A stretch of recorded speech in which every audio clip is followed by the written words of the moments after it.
Hey, good morning students. कैसे हैं आप लोग? Myself Rahul Bhadoria. I welcome you, all of you, in my channel, the Rahul Bhadoria classes. This video is exclusively for the student of Greenland Convent School, class 11 Physics. Okay? तो हम बात कर रहे हैं, कल हमने किया था, लास्ट वीडियो में आपने पढ़ा था we drive the equations of motion. हमने मोशंस की इक्वेशंस डेवलप कर ली थी और साथ में कवर किया था distance travelled by a body in a particular second. Okay, तो इसमें आज हम बात करेंगे effect of gravity. Basically effect of gravity की बात करेंगे इन इक्वेशन ऑफ मोशन. यानी कि मोशन की इक्वेशन में ग्रेविटी फैक्टर की आज हम स्टडी करेंगे और किस तरीके से वो वहां काम करता है. तो बहुत ही इंपॉर्टेंट है. देखिएगा, जब भी कोई बॉडी अर्थ की तरफ आ रही है या अर्थ से दूर जा रही है तो उसका जो एक्सेलरेशन माना गया है वो चेंज हो जाएगा ग्रेविटेशनल एक्सेलरेशन में. ठीक है ना. यानी कि जब कोई बॉडी अर्थ की तरफ या अर्थ से ऊपर, यानी कि पॉइंट ये है कि body towards the earth and away from the earth. If the body is moving in this way, तो यहां पर एक्सेलरेशन को रिप्लेस करेगा ग्रेविटेशनल एक्सेलरेशन.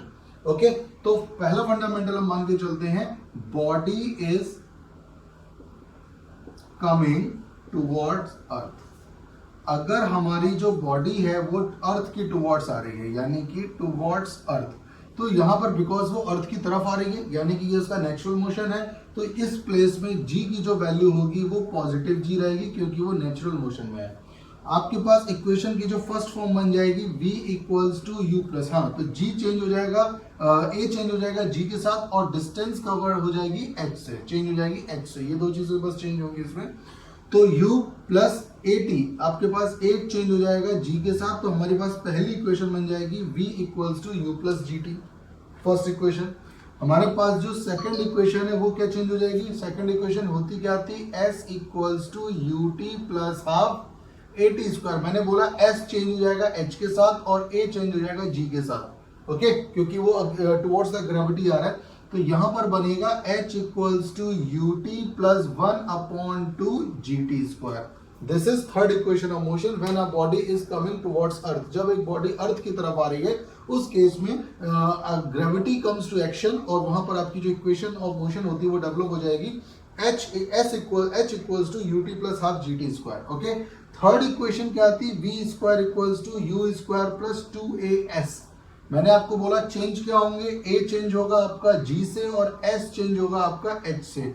बस, we will change these two things in the equation and the third equation will that we get v square equals to u square plus 2gh.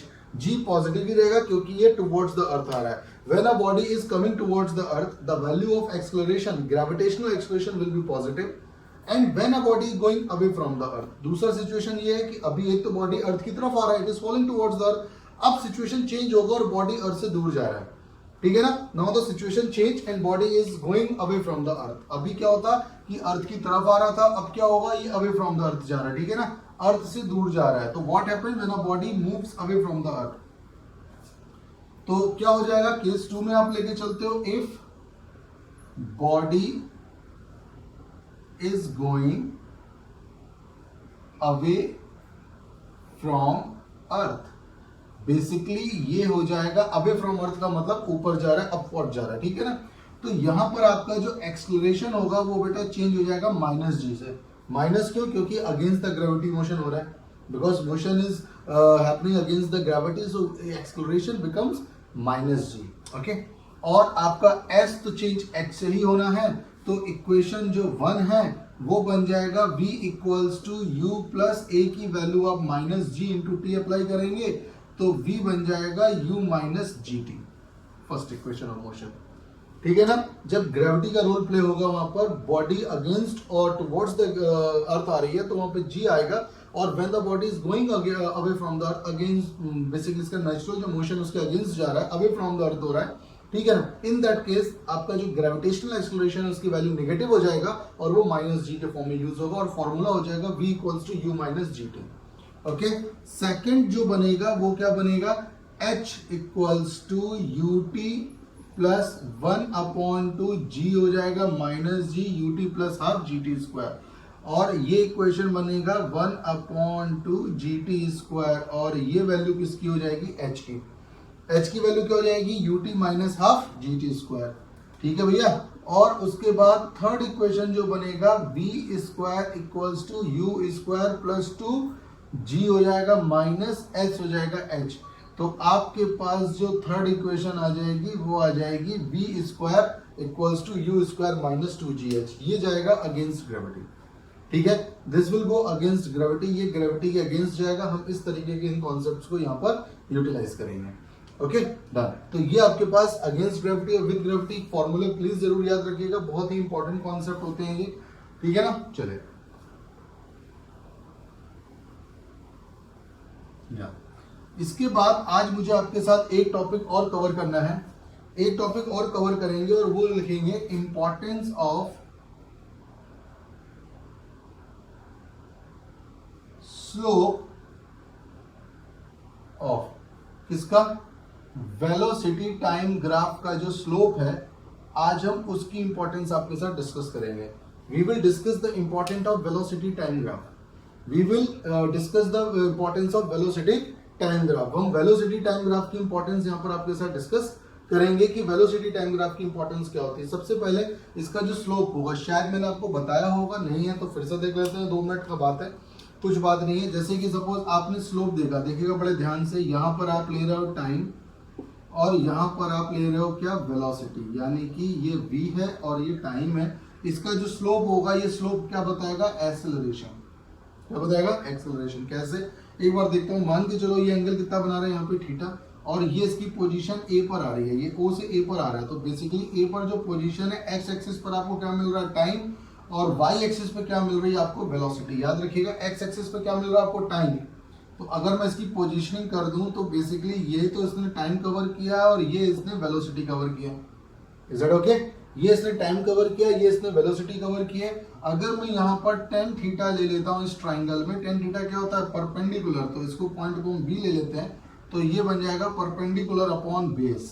Perpendicular कितना था, v/t, और ये slope को हम represent करते हैं m से, तो m की ही वैल्यू होती है tan थीटा, और वो निकल के आ रही है v/t, वेलोसिटी अपॉन टाइम। क्या होती है, वेलोसिटी अपॉन टाइम। तो वेलोसिटी अपॉन टाइम को बेटा लोगों क्या बोलते हैं, एक्सेलरेशन। तो बेसिकली यहाँ पर जो स्लोप है जिसको हम tan थीटा बोलेंगे, वो क्या हो गया, एक्सेलरेशन। समझ में आ रही बात? तो ये जो स्लोप tan थीटा है, क्योंकि ये आपको ये वैल्यू मिल रही है, कितना ऊंचा जाएगा ये इस पर डिपेंड करेगा, कितनी हाइट है और कितना बेस है। समझ में आ रहा है, कितना ऊंचा जाएगा, किस स्लोप को जाएगा, ये डिपेंड करेगा इन 2 फंडामेंटल्स पर। तो कहीं ना कहीं ये जो tan थीटा है, ये स्लोप को रिप्रेजेंट कर रहा है, किसके स्लोप को, वेलोसिटी और टाइम ग्राफ के स्लोप को, और वो क्या निकल के आ रहा है, एक्सेलरेशन। तो आप समझ लीजिएगा कि जो भी आपको स्लोप मिलता है वेलोसिटी टाइम ग्राफ के साथ, वो हमेशा एक्सेलरेशन दिखाता है। ऐसा ही हमने कुछ एक कॉन्सेप्ट पहले किया था जिसमें हमने डिस्प्लेसमेंट टाइम ग्राफ लिया था, और डिस्प्लेसमेंट टाइम ग्राफ आपको क्या दिखाएगा, स्पीड या वेलोसिटी। ठीक है, तो यहाँ पर हमने देखा कि इसका जो स्लोप होगा वो में क्या दिखा रहा है, एक्सेलरेशन दिखा रहा है। अब इस एक्सेलरेशन के हम कुछ इंपॉर्टेंस की बात करते हैं, इंपॉर्टेंस ऑफ वीटी ग्राफ। तो इंपॉर्टेंट नंबर 1, इसका जो इंपॉर्टेंस नंबर 1 तो मैंने आपके साथ डिस्कस कर लिया, यानी कि ये जो स्लोप होगा, slope of VT graph shows acceleration in body. तो ये बॉडी में प्रोड्यूस एक्सेलरेशन को दिखाएगा। ठीक है, अगर आपका स्लोप एक स्ट्रेट लाइन है, नॉर्मल है, यूनिफॉर्म है, तो वो सब आपको बता दिया जाएगा। पहला इंपॉर्टेंस तो ये होता है कि ये आपको स्लोप को दिखाता है, और नंबर 2 जो स्लोप है वो आपको एक्सेलरेशन दिखाता है। नंबर 2 डिस्टेंस, अभी मैं वो भी निकालने वाला हूं, distance covered by body. Body जो डिस्टेंस करेगी वो किसके इक्वल होगा, will equal to area under slope. I hope आपको पूरी लाइन दिख रही होगी। मतलब कि उस बॉडी ने इस एक्सेलरेशन के साथ जो डिस्टेंस कवर किया है, बेसिकली आप अगर यहां से OA की डिस्टेंस निकाल रहे हो, ठीक है ना, आप यहां से OA की डिस्टेंस निकाल रहे हो, तो जो OA आएगा ना, वो उसके एरिया के बराबर होगा, बेसिकली जितना ये इसने अपने नीचे एरिया कवर किया है। समझ में आ रहा है? तो इसका जो सेकंड होगा, डिस्टेंस कवर्ड का मतलब हो जाएगा इसने कितना एरिया कवर किया है, O से A तक जाने में इसने ये पूरा एरिया कवर किया है। Area of triangle OAB, area of triangle O A B, इसका एरिया आप सीधे सीधे निकाल दोगे तो ये आपका डिस्टेंस कवर्ड आ जाएगा। इसके न्यूमेरिकल भी बनते हैं, बात आ रही समझ में, इसके न्यूमेरिकल भी बनते हैं। काफी इंपॉर्टेंट कॉन्सेप्ट है ये हमारे पास कि आपके पास ये दो इंपॉर्टेंस होते हैं, importance of BT time graph, importance of BT graph. BT का मतलब velocity time graph. Velocity time graph के लिए दो चीजें बड़ी इंपॉर्टेंट है। इसका क्या इंपॉर्टेंट है? इंपॉर्टेंस नंबर 1 कि जो वेलोसिटी टाइम ग्राफ का जो स्लोप होता है वो हमें एक्सेलरेशन दिखाता है इन द बॉडी में प्रोड्यूस्ड एक्सेलरेशन की ये बात करता है कि ये कितना एक्सेलरेशन है, ठीक है। और दूसरा इंपॉर्टेंट होता है कि इसने जो बॉडी ने उस एक्सेलरेशन के साथ जो डिस्टेंस कवर किया, like in the figure O2A जा रही है हमारी बॉडी, तो इस बॉडी ने यहाँ पर what ever the distance suppose S cover किया, तो अमाउंट ऑफ S, जो वैल्यू ऑफ S आ रही है वो उस स्लोप के नीचे का पूरा एरिया के बराबर आएगा। वो उस स्लोप के नीचे का पूरा एरिया के बराबर आएगा कि उसने बेसिकली एरिया कितना कवर्ड किया हुआ है। Is it okay? तो ये चीज आपके सामने है, तो ये समझ लीजिएगा। तो ये इसका इंपॉर्टेंस था, ठीक है। अब थोड़े से कुछ ग्राफ मैं आपको बता ही चुका हूं, तो इसके लिए मैं आपको काफी इसकी बातें कर चुका हूं। एक दो चीजें हैं जो मैं आपको जरूर आपके साथ डिस्कस करना चाहूंगा, और यही है बेनिफिट बेटा कि बहुत आराम से पढ़िएगा, चीजें आपके लिए बहुत इजी बना दूंगा मैं, ठीक है ना। बहुत ही कॉम्पिटिटिव लेवल की आपको एजुकेशन दे रहा हूँ, बहुत ध्यान से समझिएगा। मैं उनको तरफ तो जा ही नहीं रहा हूँ कि क्या सिलेबस में है क्या नहीं है। ये बेसिक सी चीजें जब आपको समझ में नहीं आ रही है या बेसिक सी चीजें आप नहीं कर रहे हो, तो आगे का क्या समझ में आएगा भगवान जाने। आगे का क्या करोगे, तो प्लीज इसको इग्नोर मत करिएगा, बहुत इंपॉर्टेंट चीज है, क्योंकि आगे आने वाले क्लासेस में, आगे आने वाले पढ़ाई में इसका बड़ा इंपॉर्टेंट है। इसका एक इंपॉर्टेंट है, जैसे मैं आपको एक बीटी टाइम ग्राफ ले रहा हूँ, जैसे यहाँ पर मैं टाइम ले रहा हूँ और यहाँ पर वेलोसिटी, मैं आपसे एक ये ग्राफ शो कर रहा हूँ। तो अगर आपको ग्राफ रीड करना मैंने सिखाया है, तो ये क्या शो कर रहा है, इसका सीधा सा मतलब है कि पॉइंट O से आपने देखा तो वेलोसिटी पहले तो बढ़ रही है और फिर घट रही है।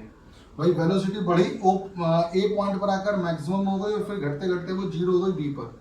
मतलब क्या वेलोसिटी बढ़ रही, मतलब क्या हुआ, जब भी कोई बॉल या किसी भी ऑब्जेक्ट को आप ऊपर से यानी कि सीलिंग से, छत से या ऊपर से नीचे गिराओगे तो लगातार गिरती हुई बॉडी की वेलोसिटी बढ़ती है। तो मतलब क्या हुआ कि बॉल ऊपर से नीचे गिराई जा रही है, या कोई भी बॉडी ऊपर से नीचे गिराई जा रही है और बिल्कुल उसकी वेलोसिटी बढ़ती चली जा रही है, और एक पॉइंट पर आके कहने का मतलब उसकी वेलोसिटी बढ़ी और फिर धीरे धीरे वो ऊपर की तरफ जा रही है, रिटर्न होकर टकरा के, जमीन से टकरा के ऊपर की तरफ जा रही है, और उसकी वेलोसिटी अब केस में धीरे धीरे घट रही है, क्योंकि जैसे जैसे वो ऊपर जाएगी उसकी वेलोसिटी घटती जाएगी। समझ में आ रही बात? तो ये मैं बता रहा हूँ O2A क्या दिखाई जा रही है, फॉलिंग, कोई भी बॉडी फॉल हो रही है, और A2B यहाँ पर क्या दिखाई जा रही है, गोइंग अप। तो ये क्या दिखा रही है, after the reflection, after the strike from the surface it going up. ये मैक्सिमम वेलोसिटी का पॉइंट है जब वो जाकर टकराएगा। हाँ, टकराते टाइम पर टकराने के बाद उस कुछ पॉइंट पर 0 हो जाएगा, वो नहीं रिप्रेजेंट होता, बल्कि वो रिफ्लेक्ट होकर वापस चला जाता है। तो यहाँ पर क्या हो रहा है, इंक्रीज वेलोसिटी में क्या हो रहा है, इंक्रीमेंट हो रहा है, तो वेलोसिटी जो हो रही है वो इंक्रीज हो रही है, और यहाँ पर क्या हो रही है, डिक्रीज हो रही है। उसी तरीके से एक ये भी बन जाएगा कि मान के चलो जैसे कि ये एक ये वाला पोर्शन दिखेगा इस तरीके का, तो ये क्या है, वेलोसिटी गिर रही है और फिर ऊपर जा रही है। मतलब क्या है कि आपने किसी बॉडी को ऊपर फेंका है, जैसे जैसे बॉडी ऊपर जा रही है उसकी वेलोसिटी लगातार गिरती चली जा रही है, दिख रहा है आपको। फिर मैक्सिमम हाइट पर पहुंचा, ये ए मैक्सिमम हाइट है, और उसके बाद फिर ऊपर से नीचे की तरफ आ रही है, जब नीचे गिरेगी तो बढ़ती चली जाएगी। तो ये वाले कॉन्सेप्ट है, इन फॉर्मूलाज को प्लीज समझने की कोशिश करिएगा, ये बहुत इंपॉर्टेंट चीज है। आई होप आपको आज की चीजें क्लियर हुई होंगी। आपके साथ मैंने इंपॉर्टेंस शेयर किया, आपके साथ मैंने दो ग्राफ शेयर करे, और आपके साथ मैंने जी के पॉइंट्स को भी समझा है। मैंने आपके साथ लगभग इसके सारे फंडामेंटल्स को भी शेयर किया आपके साथ, ठीक है ना। एक बार जल्दी से मैं आपके साथ वीटी ग्राफ के कुछ पॉइंट्स हैं जरा वो समझा देता हूँ, पता आपको समझ में आ जाएंगे वो। जैसे अगर मैं वीटी ग्राफ ले रहा हूँ, यहाँ पर टाइम और यहाँ वेलोसिटी, एक ऐसा ग्राफ है, इसका मतलब बॉडी है वो यूनिफॉर्म वेलोसिटी में जा रही है, क्योंकि यहाँ पर वेलोसिटी चेंज नहीं हो रही है, यूनिफॉर्म वेलोसिटी है, लेकिन जो एक्सेलरेशन है वो 0 है, क्योंकि अगर बॉडी वेलोसिटी चेंज नहीं कर रही है तो उसका एक्सेलरेशन 0 माना जाता है। तो in this case acceleration is 0, ठीक है। दूसरा ये आपके पास क्या है, यूनिफॉर्म एक्सेलरेशन होगा, इंक्रीज होती हुई बॉडी का, ये डिक्रीज होती हुई बॉडी का, जिसको रिटार्डेशन भी बोला जाता है, यूनिफॉर्म। ये सब मैं आपको बता चुका हूं, बस इसलिए दोबारा से बता रहा हूं ताकि आपका एक रिवीजन हो जाए। ये टाइम है कि वेलोसिटी यूनिफॉर्मली गिर रहा, रिटार्डेशन होगा। ये क्या हो जाएगा, नॉन यूनिफॉर्म इंक्रीज हो रही है, और अगर इस तरीके से निकालेंगे नॉन यूनिफॉर्म डिक्रीज, ठीक है ना। तो ये कुछ चीजें हैं, नॉन यूनिफॉर्मली वो डिक्रीज हो रही है। हालांकि ये बहुत ही रेयरेस्ट केसेस में आपको मिलती हैं, तो ये कुछ चीजें इसमें स्लोप में जो समझने वाली थी आपको मैं बता चुका हूँ, बस जैसा रिवीजन पॉइंट ऑफ व्यू से मैंने लिया है, ठीक है ना। तो ये चीज कंप्लीट होती है। अब इस एक दिन का टॉपिक और रह गया आपके साथ जो मैं डिस्कस करूंगा आपके लिए। मैंने हाँ इसमें अभी ग्राफ और रह गया है, ग्राफ की हेल्प से भी हम इक्वेशन को डेवलप कर सकते हैं। आपने कल के वीडियो में कैलकुलस मेथड से इक्वेशन डेवलप करना सीखा था, आज उसको मैं शुरू नहीं कर पाऊंगा क्योंकि वो आधा घंटे का कॉन्सेप्ट है, 15-20 मिनट बड़े आराम से लग जाएंगे। तो उसको मैं कल करूंगा और 2 दिन में ये कंप्लीट होगा, फिर हम प्लेन की तरफ बढ़ाएंगे। By the end of this month, इस मंथ के एंड तक हमें प्लेन कंप्लीट कर लेना है। फिर आपके लिए नेक्स्ट मंथ में मुझे 2 चैप्टर कंप्लीट कराने, उसके नेक्स्ट मंथ में फिर हम लगातार देखते हैं जैन या फेब तक हम आपको कंप्लीट करा दूंगा सिलेबस में। Don't worry, I am completing you whole syllabus. मैं ये देख ही नहीं रहा हूँ कि ये है कि वो नहीं है, मैं जो भी है पूरे चैप्टर में बता रहा हूँ। समझ में आ रही बात? क्योंकि ये जो सिलेबस रिड्यूस्ड हुआ है वो कुछ 1 साल के लिए हुआ है, आप किसी भी कंपटीशन में वो आएगा। तो प्लीज बहकावे में मत आइएगा कि ये कम हो रहा, वो भाई साहब मैं आपको पूरा सिलेबस करा रहा हूँ। चलिए ठीक है, आप समझदार है, बाकी देखा जाएगा। ओके गाइस, तो आज के वीडियो में इतना ही। Till then goodbye, see you, have a nice day.